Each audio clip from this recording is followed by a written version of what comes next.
Welcome back. And as we know, it is Women's Month. And on the 9th of August, we celebrated Women's Day. And there's a topic that I think is very pertinent to be brought to the fore, where we make, should we say, create major awareness. And one specific gentleman, I think, is going out there and doing some phenomenal work as far as that is concerned, is Themba Masango. And let me just tell you a little bit about him. Themba says that he's running this thing called hashtag not in my name, a new South African civil rights movement, which is fighting to change perspectives on the GBV topic, that is gender-based violence. And the topic is why does it seem like the message on GBV is not landing at the moment? And he says it is us men who are killing and abusing women, and that particular thing, the seriousness of the situation needs to be turned around. And he's going to be giving us more perspective on that this morning. A very good morning to you. Thank you so much for joining us on the air live, Themba Masango. It's such a pleasure having you on the show. Thank you so much for having me, and good afternoon, and assalamu alaikum to all our brothers and sisters out there, and trusting that you're all well. Yes, we are considering the situations and I think challenges that everybody's facing as far as COVID-19 is concerned. This is what the show is about, is having to bring all the challenges to the fore and help people overcome those particular situations. And I think this is where you come into play, a very pertinent topic for discussion today on the show. As we know, GBV is becoming rife, and due to COVID-19, it has gotten a whole lot worse. Now, before we even go into that, tell us a little bit about yourself. Thank you so much. My name is Themba Masango. I am the co-founder and the current Secretary General for Not in My Name. We are a civil rights organization, and we are, fighting against any issues of social injustice. Obviously, the genesis of our organization started around the issues of gender-based violence and femicide in the country. We believe that the discourse of gender-based violence and femicide in the country needs to be fought from all angles, and needs to be fought not just by women, not just by government, but men particularly, because you will not have a solution to a problem unless you have the perpetrators of that problem as part of the solution. So we are an organization that is growing very fast, and we've got membership across the country, and we are advocating, and we see ourselves as a vanguard for the silent majority and the marginalized in the country. And as I said to you, that Not in My Name believes that we need to involve the perpetrator and the potential perpetrator in order for us to change mindset and obviously negative behavior. And the only way you're going to get to that is by actually engaging perpetrators and finding out from them as to why do they rape and abuse and the what we call femicide, the killing of women by intimate partners. And we believe when we do that, we'll have a better understanding, and then obviously be able to help ourselves in terms of fighting the scourge. The work we do is not necessarily orthodox, is not necessarily politically correct, but now and then we get good results. Case in point, Nicholas Nino, who raped a child. There's many other cases that we've been involved in.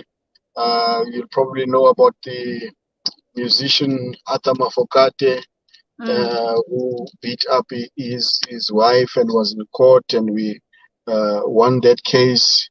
You remember Mduduzi Manana, the former Deputy Minister of Education, who went and beat up women in a nightclub. It's just some of those prominent cases that we have been involved in. and so far um, we have not lost a case, inshallah. No, I mean, Tima, let's talk about the mindset of these people. Is it having to determine the root and the stem of the problem, and having to understand why it is that these men go out and do this? Because until we don't determine that factor, we can't, of course, obviously try and help them overcome that situation and create the awareness with them to say that this is the reason why you're doing this, and you have to start changing that mindset and that mentality. Right. And obviously, without excusing the problem, let's first have a clear foundation. There is no excuse for Yes, beating on a exactly. woman, uh, Exactly. irrespective of what the person has done, no matter what the misunderstanding is, even if it's your wife and she's committed adultery against you, it does not give you the right then to go and beat on that person and Mm, kill them and maim them and so on. That is not excusable. Um, However, we also understand that South Africa is facing a lot of social mm, ills, and maybe I can put it to say that South Africa is currently facing a lot of socio-economic problems, mm, and you are mm, finding that a lot of men, are being retrenched, losing their jobs, no longer working, and that tension that mm, gets onto them, and then they get home under that frustration mm, of that situation, and the first people that they take it out on is their children and their counterparts, which mm. is completely wrong. That is why we say not in my name to that. There are Yes. many other ways of being able to handle your issues as a man, to be able to vent out as a man. And we've started what we call a men project, or even with boys as well, where we speak to them and teach them how to be able to vent out, Mm, especially when they have problems. How you go about, talking about your issues. Because another thing about men is that we are very closed off. mm, mm, When something is bothering us, we don't usually talk about it. What we do is that we go in and we, want to vent out, or we bottle the thing up, and by the time it gets to, to the top of it, we just, explode. So we've mm, got classes, we've got counseling, psychological help that we provide for our brothers who are going through those tough times, and especially now with the COVID, people having being locked in with their mm, families, not having anything to eat, and all of those issues, and guys losing their jobs all the time, and mm, today he was a breadwinner, tomorrow now the wife is the breadwinner, he's at home now, and mm, the roles are changing in the home, so it their ego and their pride gets severely knocked, and mm, it becomes very difficult for men. But as I said, it is not an excuse in any mm. way to act violently towards anybody, let alone Right. those who you claim to love. And And these are things that we try to teach men and boys on a daily you've basis. you've actually taken my next question, which I had in mind, and answered it already. It's such a phenomenal thing to see that you've actually thought of that, because that's the whole idea, is about, I think, educating and creating the awareness of the fact that what they're doing is not constructive, and it's not the norm of what we live every single day. And I think GBV has become so out of hand that people have looked at it, and I'm going to say in inverted commas, as a so-called norm, that it's fine for it to happen, which in actual fact, as you're saying, it isn't, not irrespective of the type of situation people face themselves in. So I think it's about also changing that mentality and the way people are thinking. that I think is also really important, and the respect levels. That's what I think needs to be understood. That there's certain lines that need to be drawn, and if there's issues that are faced, that there are amicable ways to be able to deal with the situations as opposed to getting violent. 100%. And I think, what is important is that we as men, first of all, need to have honest conversations with ourselves and amongst ourselves. Because, it is not women who rape themselves. It's not women who go and kill themselves. It is done by us as men. So we need to own that we are the problem here when it comes to gender-based violence and femicide.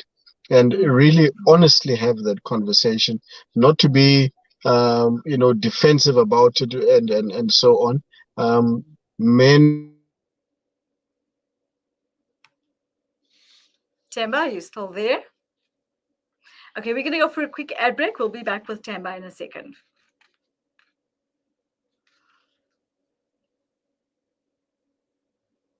The blessings of charity are the ideal means to avoid calamity and despair.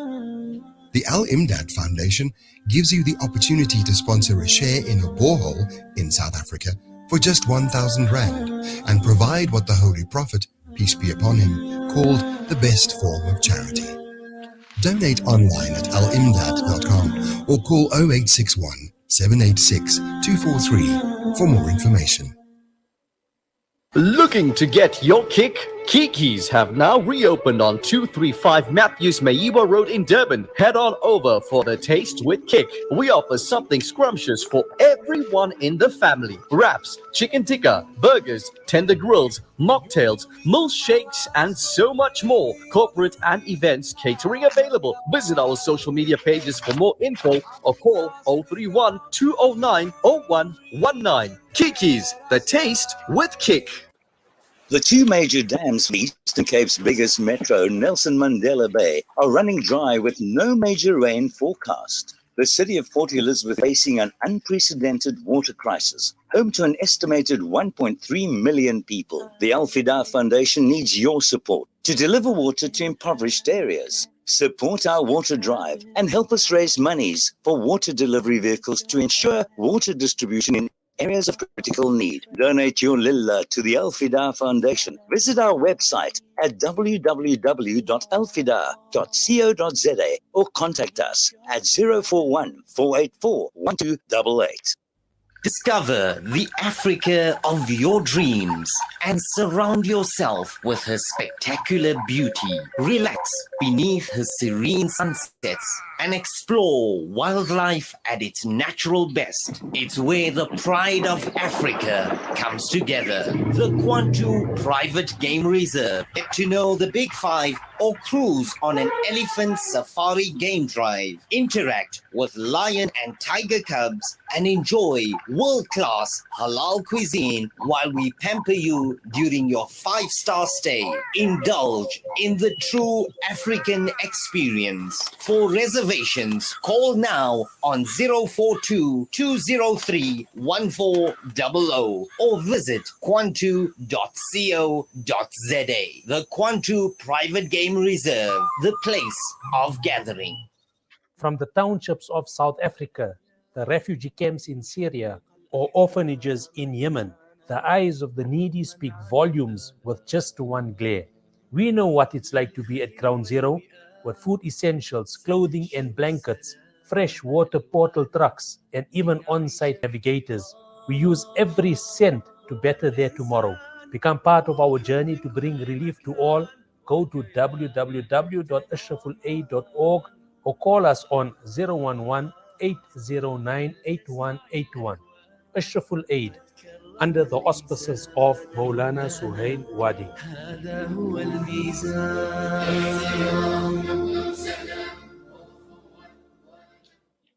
Listen to something fresh. Listen to Salam Media.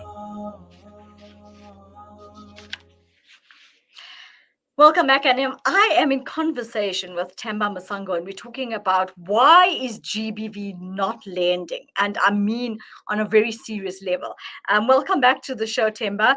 I mean, as we left, we just spoke about the few things that you're doing to try and make differences and create awareness with men and try and change their perspectives and their mindsets for the better, to be able to understand what sort of quality of life we need to have without having, of course, the violence involved in it. Because I think many in instances, should we say, they've grown up with that, thinking that that is the norm of life, and we needed to start changing that mindset first before we can educate and create the awareness and how to change things for the better.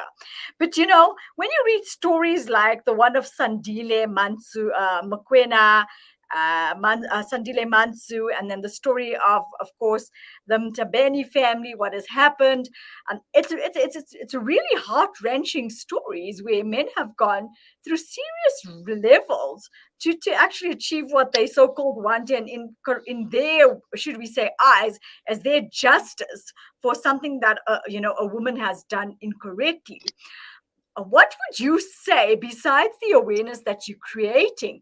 And I say, I want to bring up a very, very important, pertinent point is, and I keep bringing this up, is from the government point of view. And as we know, our President Ramaphosa, when he spoke about COVID-19, he said to us, there's two pandemics. The one is COVID-19 and the other one is GBV.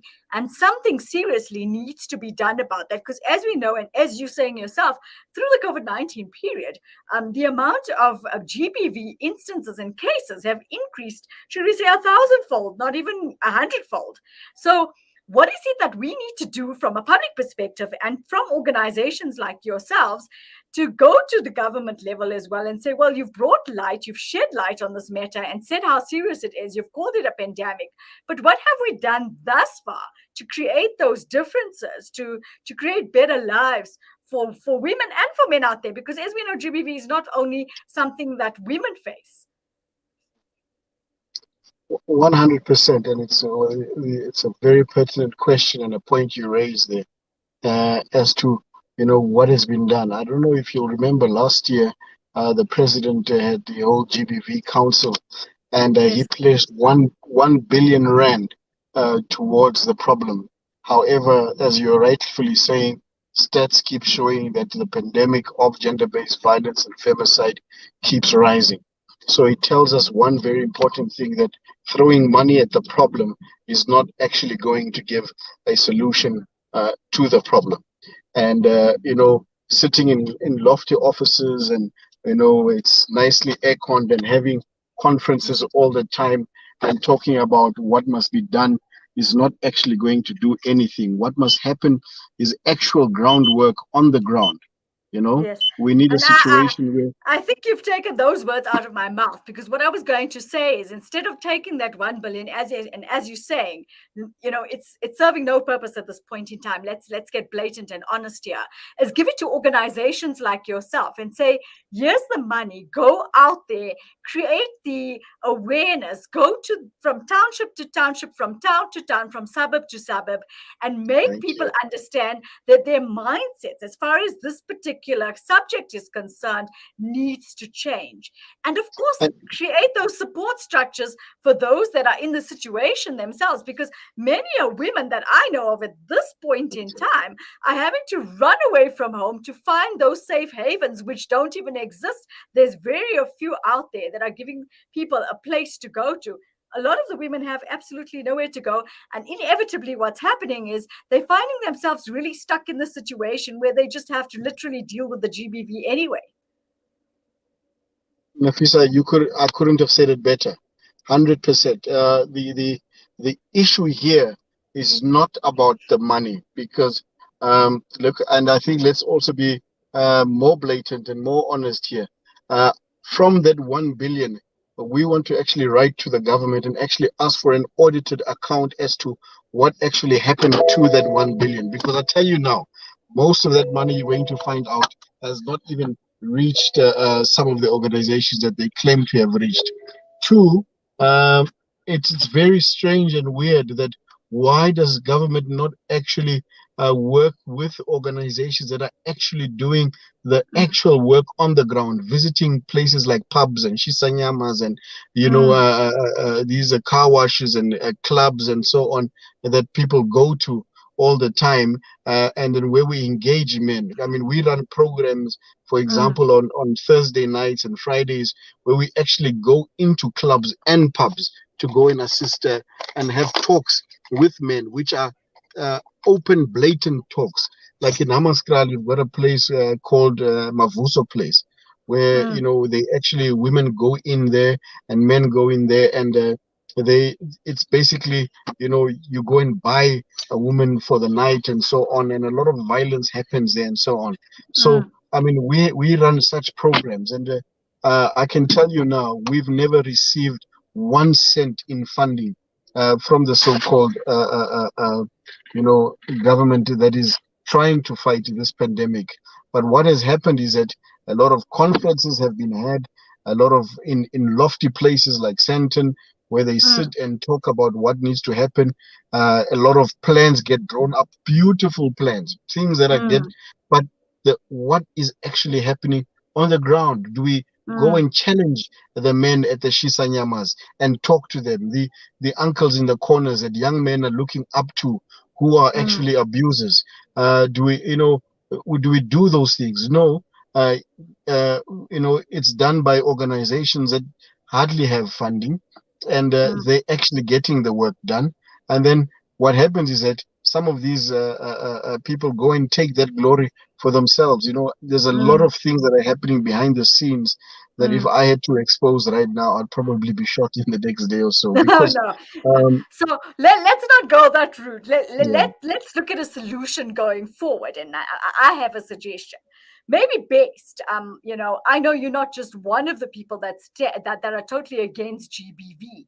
There are so many other organizations that want to play a pivotal role in changing the type of socioeconomic environment that we're living in. And GBV it's a huge thing at this point in time, is maybe get all these organizations together, create a mandate and take it forward to government and say, well, now start taking us seriously, because you can't say you don't have the manpower. The manpower is here in the form of the organizations. We are here, we're right here. And I mean, nobody knows it best than you yourself, because you're working firsthand with the people in the townships, in the rural areas, in the suburbs, to be able to bring this to the fore. So tell government, here's the 1 billion, here's all the organizations, distribute it. Let us create a network, because I mean, as I know, hashtag not in my name is not a selfish organization. You're selfless. You want to join others. You want to, the more you network, the more support structures you created, the more seriously you're going to get taken. And that's literally what it boils down to at the end of the day.